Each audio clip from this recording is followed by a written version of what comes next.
Daily current news में अभी की खबर है सरस्वती सम्मान 2024। हाल ही में सरस्वती सम्मान 2024 की घोषणा की गई। संस्कृत विद्वान भद्रेश दास को इस पुरस्कार से सम्मानित किया जाएगा। बता दें कि प्रसिद्ध संस्कृत विद्वान भद्रेश दास को संस्कृत में उनकी पुस्तक स्वामी नारायण सिद्धांत सुधा के लिए यह पुरस्कार दिया जाएगा। अब जानते हैं भद्रेश दास के बारे में। साधु भद्रेश दास अंतर्राष्ट्रीय स्तर पर प्रशंसित संस्कृत विद्वान और बोचासन वासी अक्षर पुरुषोत्तम स्वामी नारायण संस्था या BAPS के एक भिक्षु हैं। उन्हें भारतीय दर्शन में एक अग्रणी बुद्धिजीवी के रूप में व्यापक रूप से मान्यता प्राप्त है। उन्होंने आधुनिक युग में भारत की पारंपरिक वैदिक ज्ञान प्रणाली को संरक्षित करने और बढ़ावा देने में उल्लेखनीय योगदान दिया है। अब जानते हैं सरस्वती सम्मान के बारे में। यह साहित्य के क्षेत्र में दिया जाने वाला एक प्रतिष्ठित पुरस्कार है। यह पुरस्कार के बिरला फाउंडेशन द्वारा दिया जाता है। इसकी स्थापना वर्ष 1991 में हुई थी। बता दें कि यह पुरस्कार संविधान की 8वीं अनुसूची में सूचीबद्ध किसी भी भारतीय भाषा में उत्कृष्ट साहित्यिक कार्य के लिए प्रदान किया जाता है। पुरस्कार के अंतर्गत एक प्रशस्ति पत्र, एक पट्टिका और 15 लाख रुपए की पुरस्कार राशि दी जाती है। पुरस्कार के लिए उम्मीदवारों का चयन विद्वानों और पूर्व पुरस्कार विजेताओं के एक पैनल द्वारा किया जाता है।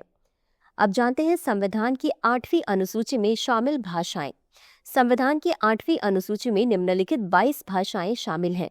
ये भाषाएं हैं असमिया, बांग्ला, गुजराती, हिंदी, कन्नड़, कश्मीरी, कोंकणी, मलयालम, मणिपुरी, मराठी, नेपाली, उड़िया, पंजाबी, संस्कृत, सिंधी, तमिल, तेलुगु, उर्दू, बोडो, संथाली, मैथिली और डोगरी। इन भाषाओं में से 14 भाषाओं को संविधान के प्रारंभ में ही शामिल कर लिया गया था। वर्ष 1967 में सिंधी भाषा को 21वें संविधान संशोधन अधिनियम द्वारा 8वीं अनुसूची में शामिल किया गया था। वर्ष 1992 में 71वें संशोधन अधिनियम द्वारा कोंकणी, मणिपुरी और नेपाली को शामिल किया गया।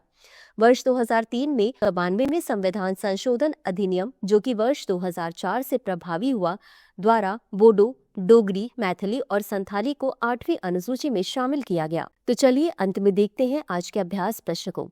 निम्नलिखित कथनों पर विचार कीजिए। 1.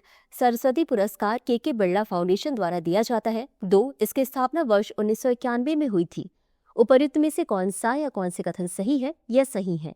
A केवल 1, B केवल 2, C 1 और 2 दोनों, D न तो 1 और न ही 2। इस प्रश्न का उत्तर कमेंट बॉक्स में जरूर दें। अभी के लिए बस इतना ही। धन्यवाद।